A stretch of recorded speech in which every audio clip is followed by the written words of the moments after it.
And I just thought everyone hated me, and I was like the biggest piece of shit walking on God's green earth. So like after a 3-day binge, the voices would tell me to go to the mental hospital. I didn't want to go, but I would go out of fear, right? And it's the most terrifying experience, getting on the bus, hearing these voices, checking in. And then once you check into the mental hospital, you can't leave until they let you out. Right. And that's when the voices really attack my head, just bringing up every single selfish moment in my life. That time I wasn't there for my son. That time I was a piece of shit to my family. That time I stole money from my ex-girlfriend. They would tell me that I'm the worst father in the world and you don't deserve to live. I was full flight from reality and I thought I was going to die, right? Hi there. Welcome back or welcome to Recovering Out Loud podcast, the show where we get real about mental health and addiction. I'm so glad you're here. If you or someone you love is struggling with drugs or alcohol, please reach out for help. Send me a message on all social media platforms at Recovering Out Loud Pod or by email at recoveringoutloudpod@gmail.com. You are no longer alone.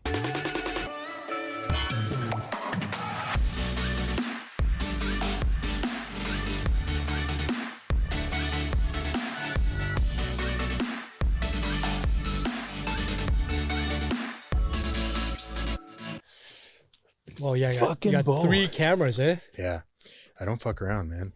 I went all addict. I addict out with it. I got all the expensive shit. We are all or nothing people, right? I mean, at least I am. I don't know about you, but I like to think I'm an all or nothing guy. I absolutely love what you do, man. Thanks, buddy. It's I appreciate you. service, right? Yeah. You're helping people that are scared to be out there and talk about this stuff, right? I hope so. Yeah. I mean, you've been on the video adventure too. You like doing the videos and stuff like that. What do you like about doing that? So apparently people say like I have a gift with making video, So I try to put it into service, right? Because in the book, it tells us selfishness, self-centeredness that we think is the root of all our troubles, right? So it just shows let me ask you a question. What do you get out of seeing those videos? Pictures are one thing. Okay. When I was growing up, I used to hate when my mom especially, would be like, let's take a family photo. It used to drive me nuts. Yeah. I think I was embarrassed. I think there was a lot of shame about how I was viewed with other people. Like it was a lot of embarrassment there. I've come to realize today, there's so many photos in my life where I look back and I'm like, instantly the memory is just reignited in my brain. And I'm so grateful that I have all those photos. And so my answer to your question is videos do that times 1,000, right? Where, I was watching that video you made of the retreat and that's how we met. And I'm happy that we met because you're a fucking good dude and I appreciate you. But that video, it'll bring me back to that moment and it fully encapsulates the entire memory of the whole weekend. Right. And, I think video is power. If pictures are 1,000 words, then videos are 1,000,000, right? I'm sure that's a quote somewhere or something. But yeah, man, it's like, it's important. And that's why I loved editing. I did a recent one. I don't know if you saw it yet, but it was like a horror short of like what stimulants did to me. Dude, when I was making that the other day, I'm not kidding you. I had like anxiety because it brought me back to all those moments, those hours I spent looking through the peephole, thinking someone was coming to kill me, thinking people were outside, just the sheer terror of addiction and specifically psychosis. And I love horror films. It's one of my favorite genres. I love films. And so to make that was like, it was so fun for me, right? But it also brought back a lot of memories. And it's good too, because I have to remember what it was like because I don't ever want to go back there, Step 1 is remember the pain, right? Of the disease that centers in our mind. So yeah, with the videos, I just, like I said, I put it into service and it shows that we can be happy without drugs and alcohol, right?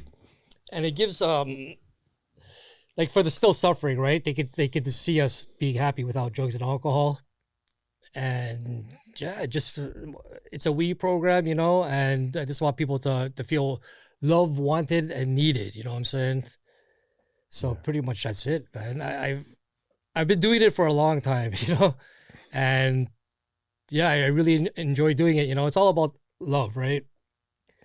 Yeah.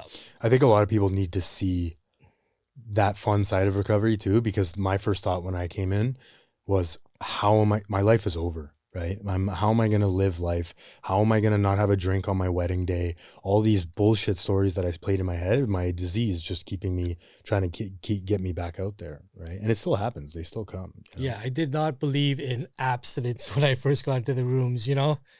And my brother-in-law is just like, just try it out. I'm like, I have to at least have alcohol. I'm only human, right? Everyone's doing it. Yeah. And alcohol was always the solution for everything, right? As long as I'm off the drugs, you know, and just doing alcohol will be okay. So he's like, just try it out. Try being abstinence for 1 year, right? So that's how I came up with the name Bo Brighty, you know, just as a joke, right? Like I didn't believe in complete abstinence, right? But this is what I didn't know about, like the rooms, the program, you know, the unity, you know, all that stuff, right? Yeah. So can you take us through, talk about a little bit about your childhood and what it was like growing up in your home? Looking back now, I always felt like I needed this program because I always felt restless, irritable, and discontent, you know? My mind was always racing. I was always angry, always uncomfortable in my own skin, you know? In school, I felt like I was stupid. You know, I couldn't concentrate on anything. And the most important thing to me was my friends, seeking validation and just trying to fit in.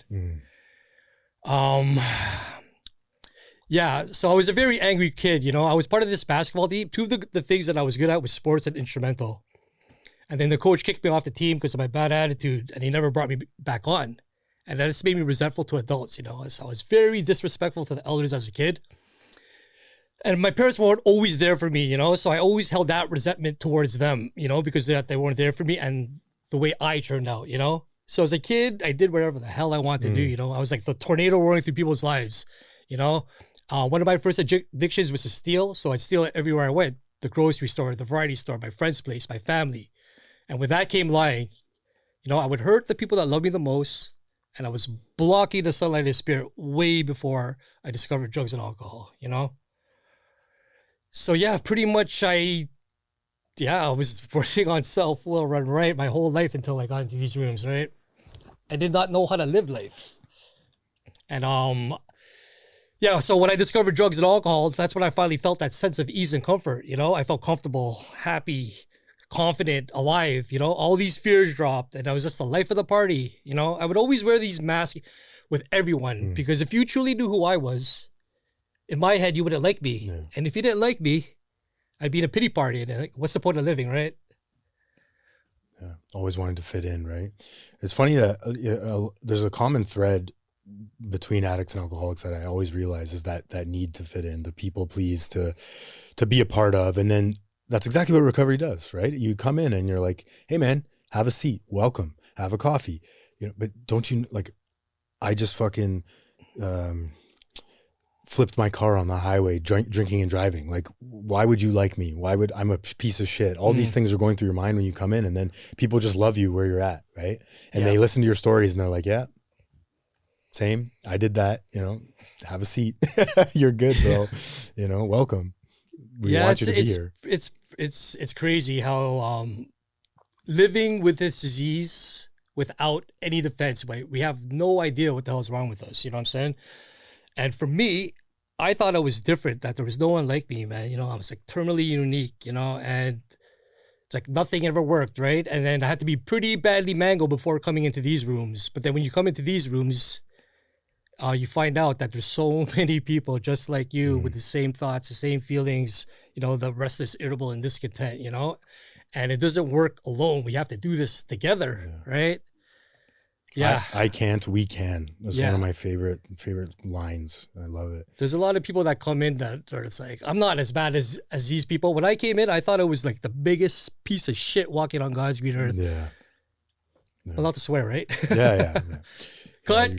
Yeah. Start over. Yeah. No, we like to keep things raw and authentic, and I shouldn't say authentic too, but uncut, raw, unfiltered, because that's what addiction is, man. Like, I didn't start this podcast to have nice conversations about how great life was. Like, Right. I want to talk about real shit. You know, Yeah. what did you go through? How did you get through it? How do you get through shit today? Right. Yeah. It's important for people to hear that sobriety is beautiful and amazing and fucking incredible. And I wouldn't change it for the world, but life still sucks sometimes, dude. Like, the shit still gets hard and I still have to navigate, and I'm still dealing with financial shit that I fucking racked up. I still, you know, I get collection calls and stuff like that. You know what I mean? And it's like, when will it end? Right. But it's like, just do the next right thing, practice the principles of the program, give it back, and things will work out.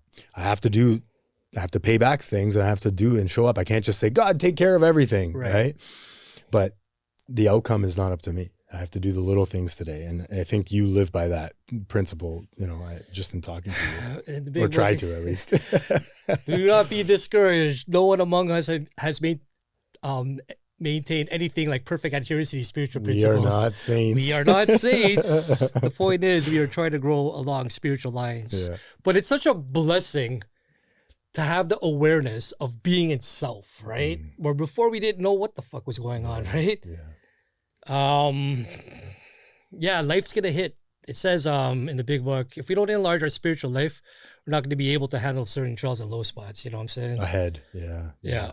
But in the certain trials and low spots, there's always blessings that come out of that. You know what I'm saying? It's like we need all these pains and sufferings to grow, right?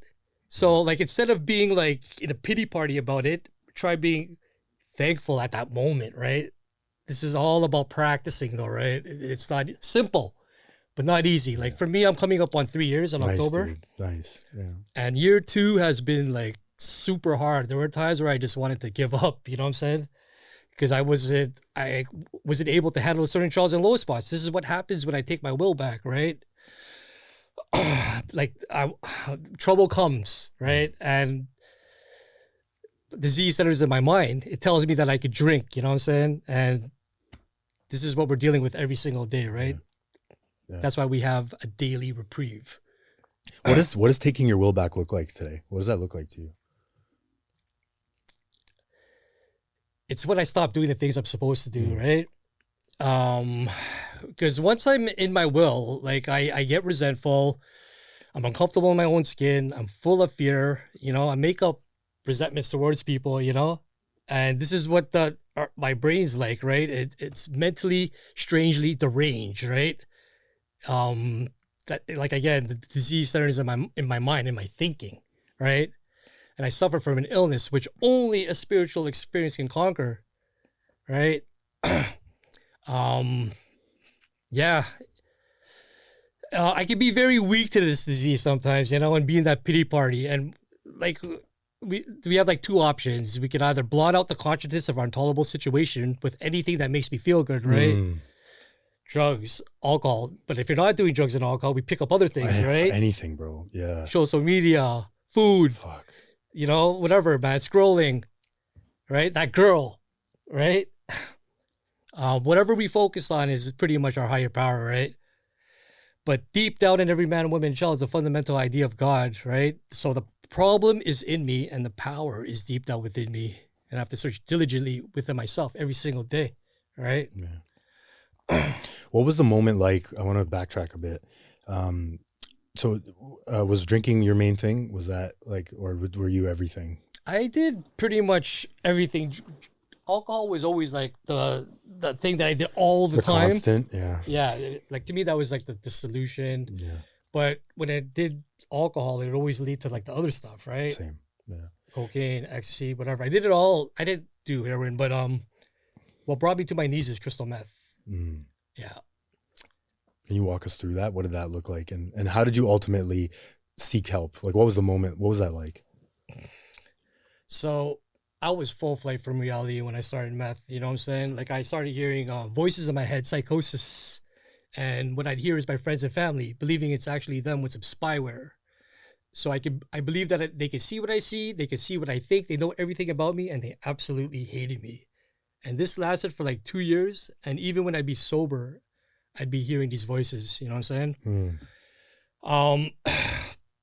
I'd be one of those guys that are on the street that are just like fighting with voices in their head, right? That's how I'd be when I was sober. You know what I'm saying? Restless, irritable, and discontent, you know? And I just thought everyone hated me, you know? And I was like the biggest piece of shit walking on God's green earth.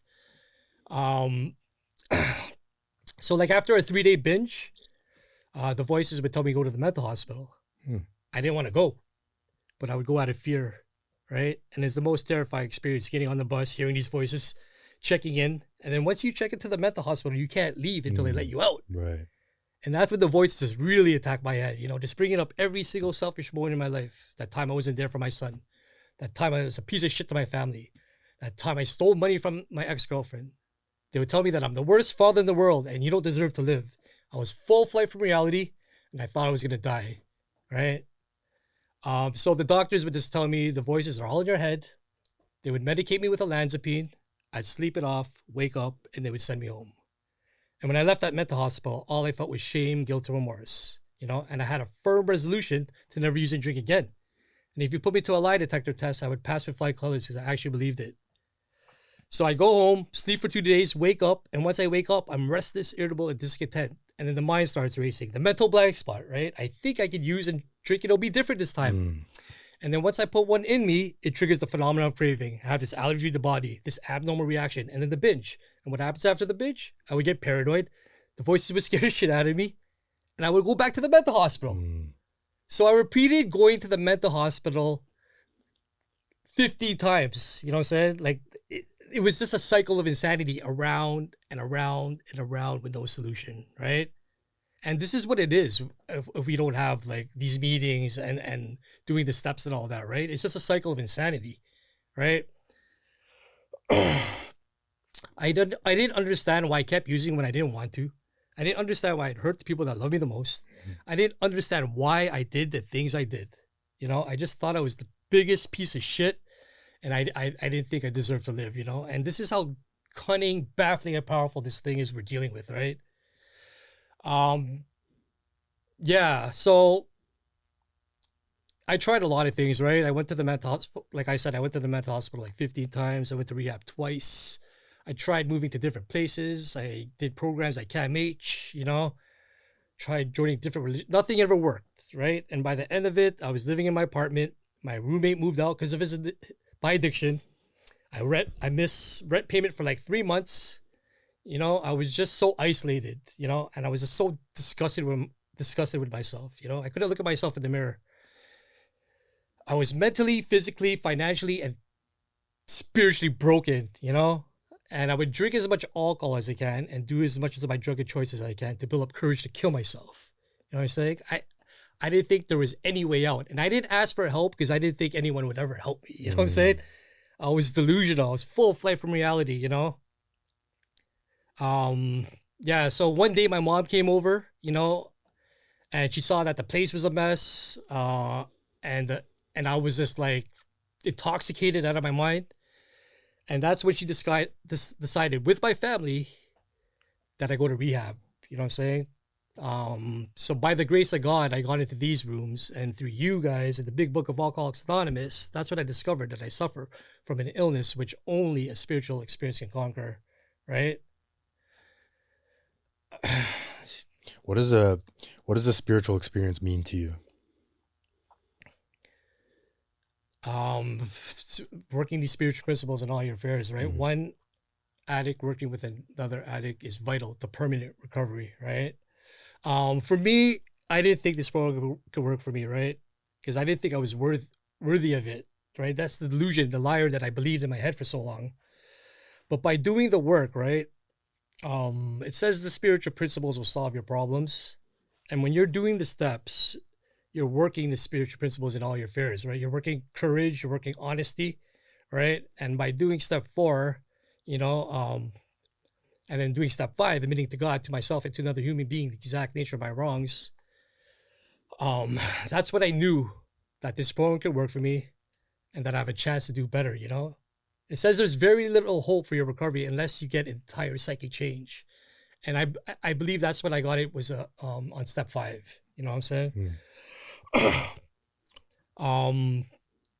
But what do I really have? What I really have is a daily reprieve contingent on the maintenance of my spiritual condition, right? I can't rely on yesterday's spirituality.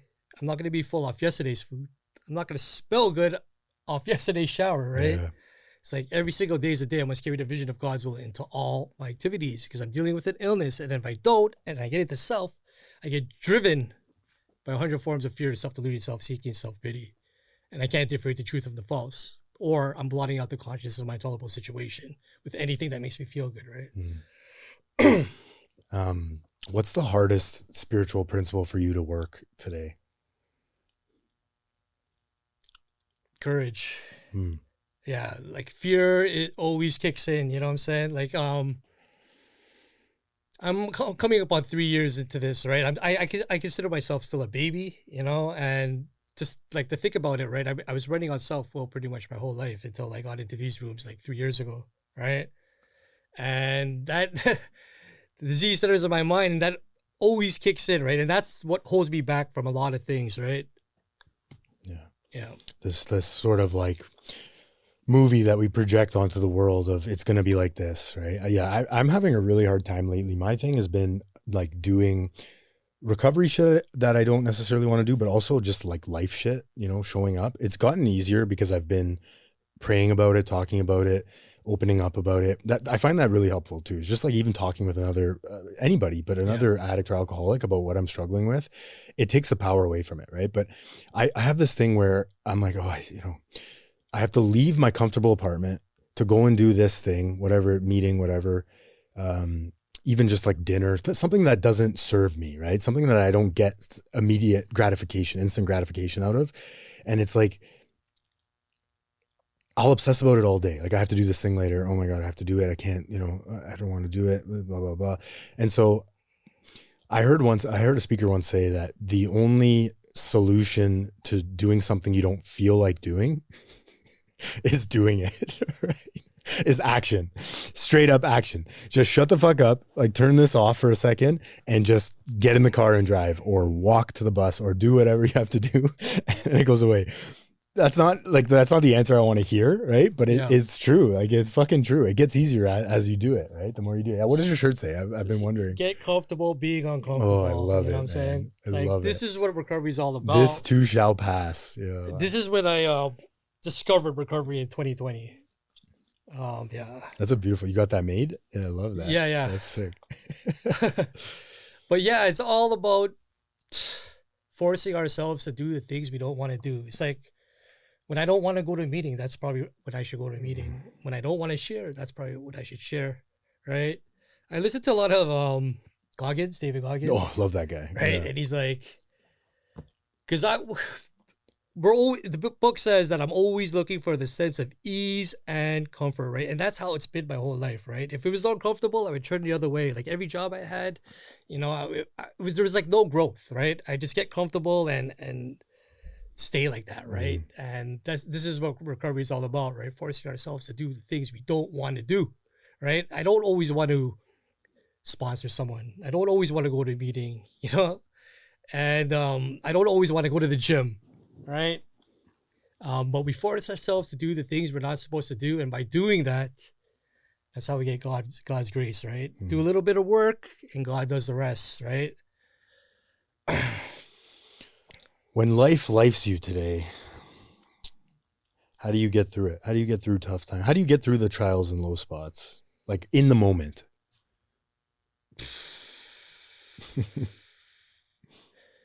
I don't know how to live life, right? I have a design for living, which is the big book, right? And it tells me when all else fails, one addict working with another addict will save the day, right? It's all about getting on itself, right? And we have step 4, we have step 10 to continue, take personal inventory, and we have step 11, like nightly inventory, right? And it tells us on page 62 that selfishness, self-centeredness, that we think is the root of all the troubles, right? And we get driven by this illness. Yeah, no, it's all about picking up the spiritual toolkit, right? Hit a meeting, right? 10-step suggestion says, when these things crop up at once, we go to God, right? That means fast, right? Then we discuss it with someone immediately, right? Fellowship, this is a we program for a reason. And if we have to apologize, then we do it right away, right? And then we turn ourselves into helping others, right? That's a big one for me. So when I relapsed after the 7.5 years, I didn't go to anyone with my plan, right? And I always stress this. I always try to nail home the calling another addict or alcoholic. I'm not, trust me, I'm flawed in it. Like I still, my phone is 1,000 pounds some days, right? Even when people are calling me in the program, I struggle to pick it up, or outside of the program, because I'm busy, or I'm all this bullshit again, this story spinning in my head. I can't stress enough how important it is to, like, whenever I have a grand idea based out of emotion, right? For me, it was, at the time it was, I'm bored in recovery. My life is good, but it's not what I want it to be, right? I'm not getting what I want. This was, last year. I know it'll fix this. I haven't tried taking ADHD medication as prescribed, which is bullshit. I did try, and that's how I got back into the second rehab. And I remember vividly, like, having this plan in my head, and it wasn't like a quick, it wasn't like a, this will fix this, relapse, boom. It was a process, right? The relapse always precedes, they talk about it in the book too, precedes with a thought. There's always a thought. There's always leading up to, right? We relapse with a thought before we relapse with a drink.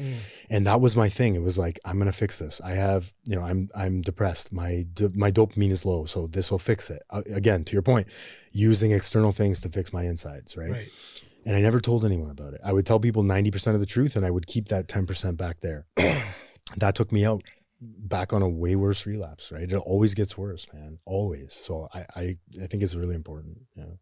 Yeah. Disease centers in our mind, right? It starts off with a thought, and then it becomes an obsession, right? But the thing is, like, there's nothing we can do about the first thought, but we got to stop it, right? The second thought, and go down to the solution, which is God or your higher power, right? And everything around the triangle is meetings, service, prayer, fellowship, sponsoring, honesty, right? All of these things are our solution, is treatment to our illness, right? Yeah. But the big book says we're not going to be inspired at all times, and we are going to make mistakes, right? It says when we take a sincere position to trust in God's will, all sorts of remarkable things will follow, right? It doesn't say we do this thing perfectly. It says we do things well, right? And there's a lot of growth in all these certain trials and low spots, right?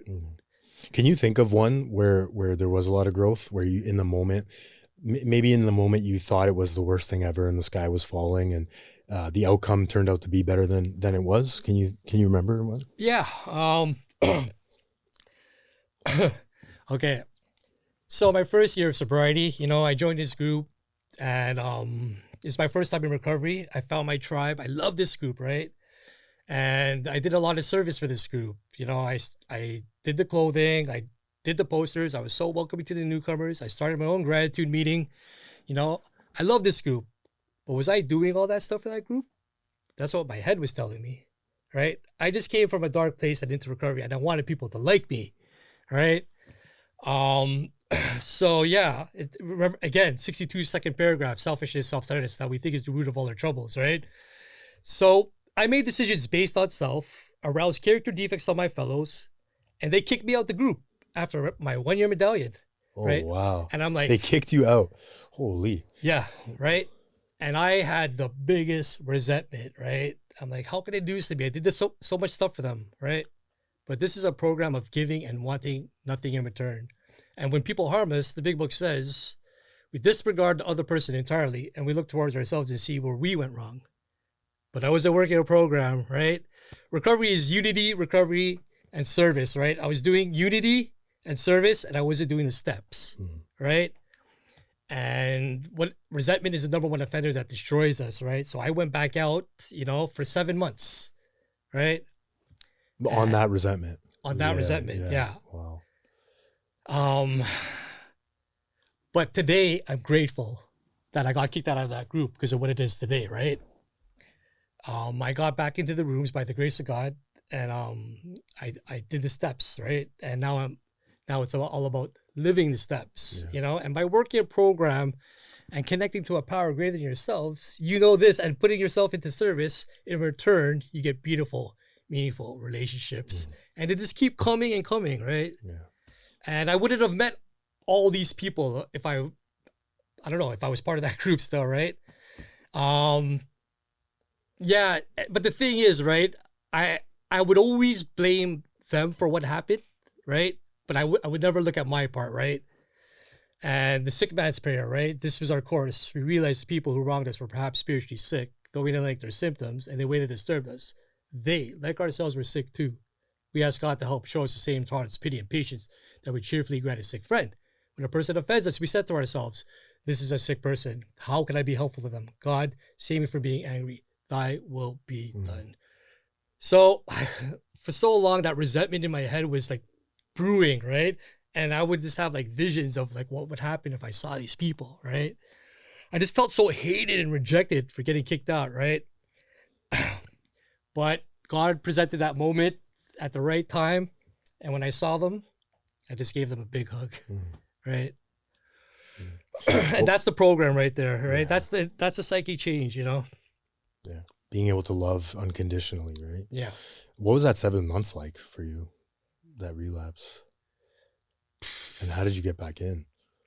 So that 7 months was, yeah, I hung out with a bunch of people that I've met in recovery, right? And you know the behaviors, right? It's just sketchy just every single day, right?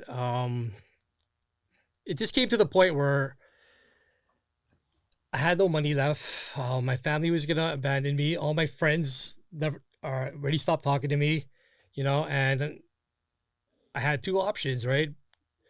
Blotting the consciousness of my tolerable situation with anything that makes me feel good, right? With drugs, alcohol, and I was about to like live on the streets, or accept spiritual help, right?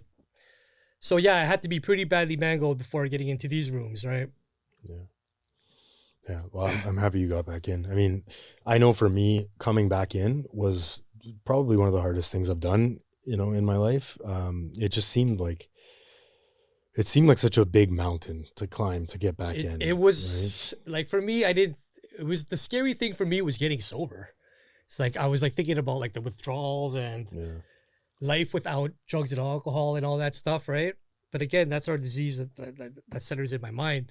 Wants to keep us sick. I honestly knew I had to get back in the rooms, but I didn't think I could actually do it. Yeah. Right.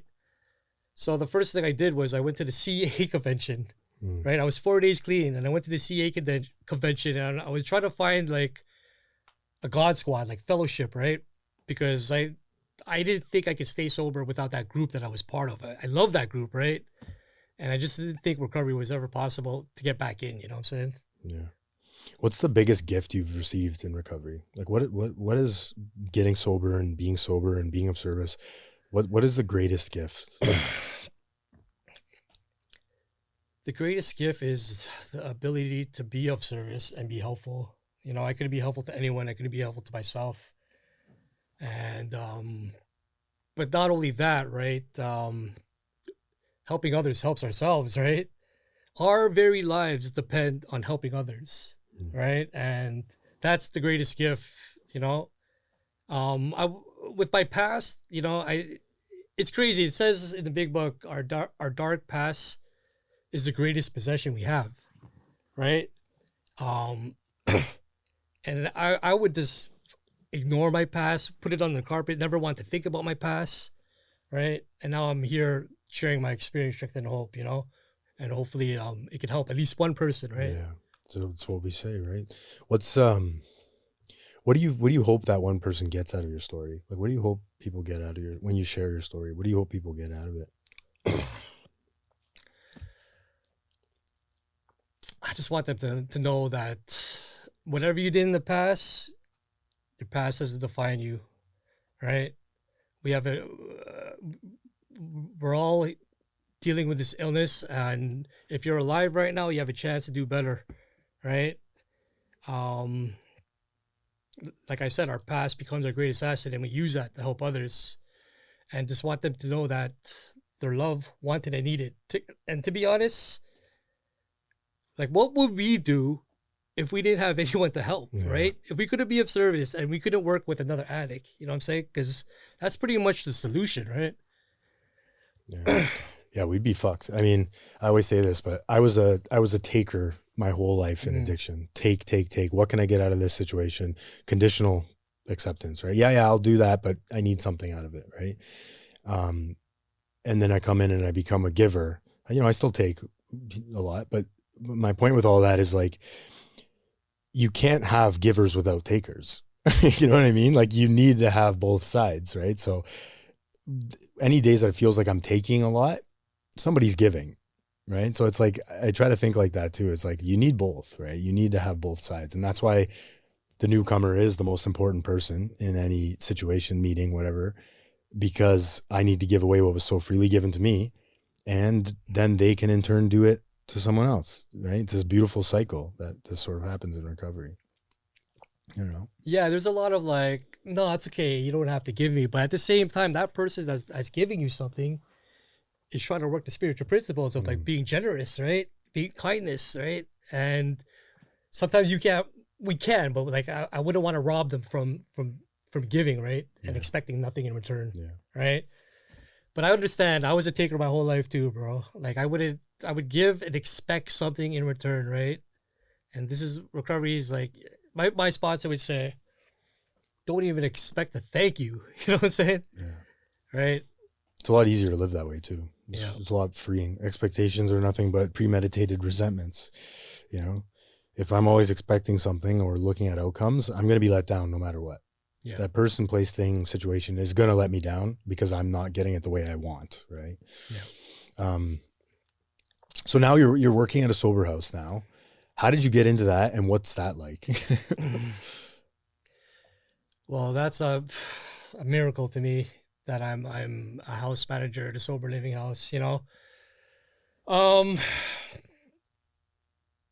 be honest, I knew some of the guys from time, but like coming into the sober living house is like a whole new world to me, right? Like, I've been all over like CA and AA, but like coming into this is like a whole new world of like recovery. So I moved in right away, and slowly I brought my stuff in. And when I got there, we had a meeting, and the first thing I said to the guys, like, they introduced me like, oh, house manager, and I just said, it's a blessing and an honor to be here, and I'm here to help in any way I can. You know what I'm saying? To me, it's still a miracle that I'm there. It's such a blessing to be around all that all the time, right? I'm supposed to be helpful to the guys, but when you help someone, it's helping you too, right? And being around these guys, these newcomers all the time, it's been really vital in me working my program, right? So I'm very grateful for that, right? It's got to be tough though too, right? Because as I know, in sober living, there's a lot of relapse that happens. There's a lot of there's a lot of addiction, plain and simple, right? There's just a lot of addiction that happens. And how do you deal with that? And like, how does it affect, like, what does that look like? How does that affect you? Well, there's all types of sobriety in there, different ages, different people that want it more, people that are not serious about it, right? And to be honest, I have to just really work the spiritual principles in all my affairs, right? If people are not serious about it, there's nothing you can do about that, right? They have to come to want it, right? But for me, like, I have to be in spiritual fit condition, because if I'm in self, like I'm sick too, right? And it's nothing good comes out of being in self, right? Yeah. I'm not useful, or I'm useless. Yeah. Have you had any relapses that you've had to deal with that were really tough, like, or anything like that? Or well, that one relapse when I went out with that resentment for getting kicked out of that group, which became a blessing at the end. I had no intentions of going back out, but I went back out 7 months, came back in. What about the clients? I mean, like the clients, oh, like dealing with relapse in the house. That's got to be tough, isn't it? Or yeah. Clients in the house. Yeah, okay. Yeah. I mean, you don't have to go into details, but like, it must be tough to see someone that you get a relationship with go back out and then you got to deal with it. Because I remember when I lived at Sober Living, I've been I've been a few times now. It was tough to see someone go back out, right? And it's like you can't get dragged down with them. You can't let it affect your sobriety. You can't control it. You can't cure it. You didn't cause it, right? But like it must be tough. It all comes down to like doing the work, right? If we're not working this program, we're gonna go back out. In my early recovery, I would get really like, it would be really hard for me to see my friends go out, you know. But now that I have a little bit more time and I have a design for living, you know, it says in the big book, if they don't want it, you know, you have to just let that, don't waste your time trying to persuade them, because we may ruin a later opportunity for them, right? Yeah. So a new bottom, right? Yeah. So the only way I can really help people that don't really want it is pray for them, right? Yeah. And absolutely nothing happens in God's world by mistake, right? And everyone is going through whatever they're going through to get to wherever they're going to, right? Wherever they need to go. Yeah. I love that. Yeah, it's true. You talk a lot about faith and spirituality, and that's been a real eye opener for me too. Because human aid, what does it say? Human aid will fail us, right? Like no matter what. It could be the nicest person in the world. They will let you down at some point, and not intentionally. It's just the way it is. So I need a power greater than myself to rely on. What is faith and spirituality, God? What does that look like to you today? Well, pray, step 11, right? Seek through prayer and meditation to improve our conscious contact with God, right? It doesn't say maintain, right? And I follow the book, right? Like what we have is a daily reprieve upon awakening, right? Think about the 24 hours ahead. Throughout the day, I always have to turn my will, right? My thinking and my life, my actions over the care of God as I understand God, right? Yeah. Like Thinking and action. I love that. Yeah. When I'm agitated at work, because I do landscaping too, right? I have to turn my will by thinking, right? And I put gratitude into action. And what does that look like? Doing a good job, doing it to the best of my ability, right? Because there are days where I'm just at work and I just want to get it over with, you know? And no, it practices these spiritual principles in all our affairs, right? I'll be honest, I'm not always on top of my prayers, you know, and it's all about consistency, right? And being disciplined and just doing it. Like you hear like the old timers, like, you know, like Eric, he's consistent, right? But he's been around for a long time, right? And it says we have to make use of their experience, right? Yeah. What would you say is the best piece of advice you got in recovery, either early recovery or now? The best piece of advice that I ever got in recovery. Let me ask you that question. Well, I'm just immediately my brain goes to Jay, right? And Alan always, there's so much, right? There's so much, but Alan always says, and he quotes Jay when he says this, is like, you know, I don't know if there's anything that precedes it, but he always says, try a little harder and stay a little longer, right? And I love that. It's so true. It's like, if you're going through a really rough time and you're having a hard time getting sober, staying sober, and you just can't figure it out, try a little harder and stay a little longer, right? Don't give up, you know? And I love that. It's so true. It's like, even in recovery, you know, having 7.5 years, all those tools are still there. I didn't lose all those tools. I lost the time. I didn't even lose the time. I won't say that, but it was really hard, man. It was really hard to come back in and tell my group that I had one day. Like I started bawling my eyes. I can vividly remember I was chairing a meeting at my home group and I had just gone out. I had just accepted my relapse because it had been going on for a while, but I didn't see this alcoholic addict thinking was telling me that I hadn't relapsed yet because I didn't drink and I was doing ADHD medication and it was prescribed. Meanwhile, I'm buying it on the dark web and taking all sorts of meth and shit like that. It was really hard to, again, step one, getting honest was really hard. And I remember that, you know, they announced, buddy has, 30 days, everyone claps, 20 days, goes around the room and it's coming to me and I see it coming to me and I'm just like, holy fuck.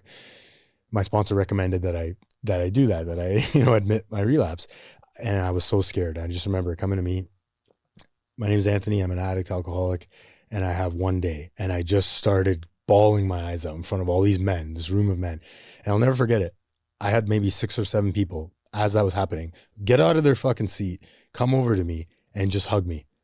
And then my sponsor, Ken, he leaned in and he goes, "Hey man, do you want me to take over?" Like, and I'm like, "No, I have to do this. Like, it's good." Yeah, I didn't get sober right after that because, again, we need to bang our head a few more times and do some more research and scrape our knee. But there was a big seed planted that day, and that was that I could be vulnerable in a room full of men, in a room full of anyone in recovery. It was a shift. It was a shift, and I'm gonna get accepted. I'm gonna be okay, and people are gonna love me where I'm at. No one's going to judge me. And you fucking idiot. You had 8. How did you do that? You know what I mean? People always ask me. People that are working really good programs will always come up to me and be like, "Hey, like, how did you relapse?" And I know that you're working a good program if you ask me that, because you don't want to go back out and relapse. And that's why I always share my experience about relapse. And it's so important because if you have long-term sobriety, even if you have short-term, but if you have long-term sobriety and you think that it'll never be a part of your story, fucking give your head a shake, right? Because I wasn't expecting it. I was on fucking cloud 9 in recovery in 7.5 years, met my wife. Life was amazing, dude. It was amazing. And I never thought that relapse would be a part of my story. I thought that I would be that guy that, went one time through. And I'm happy it happened because, to your point, out of the pain came spiritual growth, a lot of spiritual growth and a new connection with my higher power. And I realized that my higher power never went anywhere. Mm-hmm. He was there the whole time watching me struggle. I just didn't tap into him. I didn't I didn't put the plug in the jug, right? I have to do that today. So that's probably the best. There's so much, but yeah. There's so much. Page 417, acceptance is the key to all my problems. Yeah. I need not to concentrate what needs to be changed in the world, but what needs to be changed in me. I love that so much because every time I get pissed off or agitated, that just shows me that I have to look inward, and that shows me that I need to work on myself, right? Yeah. It's not that person, it's the symptoms that we don't like, right? And there's another part of the big book, 116, it goes like this. These experiences, my line out says, like fears, harm, resentments, whatever you're going through may come to you, or you may already had it several times. Should it happen again, regard it in a different light. Maybe it will prove a blessing. Time after time, this apparent calamity has been a boon. It's line out, a gift, a blessing, for it led to the discovery of God. Right? Love that. So my best advice, I heard a speaker say this. His sponsor always told him to go to God, go to God, go to God, go to God, go to God, and then go to God. And then go to God, go to God, go to God, go to God. And then go to God. You know what I'm saying? To go to God for everything, man. That's the best piece of advice I ever got. Yeah. Because I can't do it on my own, right? Exactly. Let's end with this. You have a poem that you wanted to read. Is it a poem? Is that what it is? Yeah, so I call this one the Addict, right? You have it off the dome? Okay, yeah. Of course you do. I thought you were going to pull it out and read it. Let's hear it. It's called I the Addict, and I don't write, right? Maybe it's something I could do. There's a lot of stuff that you discover being in sobriety. That's why it's courage to change the things we can, right? We don't even know what we're capable of, right? Anyways, I read this poem to one of my friends, and he's like, "Where do you think that came from?" Right? And he's like, "God," right? So this is before I did the steps, okay? This is when I first got back into the rooms, okay? And it goes like this. Such a roller coaster of emotions, some days being sober. Should I feel comfortable? I don't. Last year I felt suicidal. This year I might do something different, like talking to God more. I'm feeling frustrated. I need to quit the disturbance in my head. Demons in position like a sniper, impatiently waiting for that slip to kill their prey. I see despair and hate, mentally locked behind bars of no fate. I dance with the devil, receiving nothing but hatred on another next level. Lowest of all lows, God, I've lost my soul. All alone, feeling nothing but exposed. It was me that made the pickup. It was me that made the drop off. It was me that made this addiction an incurable disease. Lord, forgive me, higher power, God. Please set me free. It's not a want, it's a need. I, the addict, it's a routine. It's been a bad habit ever since 16. Losing my mind, nightmares in my dreams. Thinking of the days when I was a DOC servant, haunting me, watching me, being very observant. I was so selfish, so cold and rebellious, laughing at me like a clown in the circus. The sickness is fierce with me, my new purpose. They got me so close I didn't think I'd resurface. They love it right now, I'm so shaky and nervous. I'm conquering this fear, proving that I'm not worthless. But I'm still confused. Was it really psychosis? I was at war in my head, intentions of being dead. I couldn't look at my face and I'd see that look of disgrace. It was me that wanted that sip. It was me that wanted that hit. It was me that wanted that drip. It was me that was a piece of. It was me that made this addiction an incurable disease. Lord, forgive me, higher power, God, please. I get triggered, and that's the reality. Regretting it, that would just be blasphemy. But sometimes I can't help it. It's something I have to deal with. That addict mind. Even in peaceful places, those demons still lurk, feeding off you when you feel bad, broken, or hurt. I'll stand on my resilience no matter what they say. I was so close to death, that was the price I had to pay. So I raise my hands to the sky in remembrance of the Most High, whose powers I might kind of compare and quantify. It is me that has to live with no regrets. It is me that has to ask God to remove all these character defects. It is me that has to fully surrender, do the work, and live the 12 steps. Thanks for letting me share. I love it. I'm feeling like we should fucking drop that down and record it over there. I love that, man. Thanks so much for coming down, Bo. I appreciate you, buddy. Thanks, bro. Thanks for having me, man. I love what you do, man. Keep doing what you're doing. Thank you. It's helping, man. It's helping others, man. I appreciate you, buddy. Thank you. Like you said, it's not easy to like reach out to people and stuff like that, right? So yeah. Love you, bro. You can do it. Thanks for listening. Please help us grow the channel and like, share, and subscribe for more content. The discussions and stories shared on this podcast are for informational and motivational purposes only. This content is not a substitute for professional medical advice, addiction treatment, or therapy. If you or someone you know is struggling with addiction, please consult a licensed physician, addiction specialist, or mental health professional. You are no longer alone.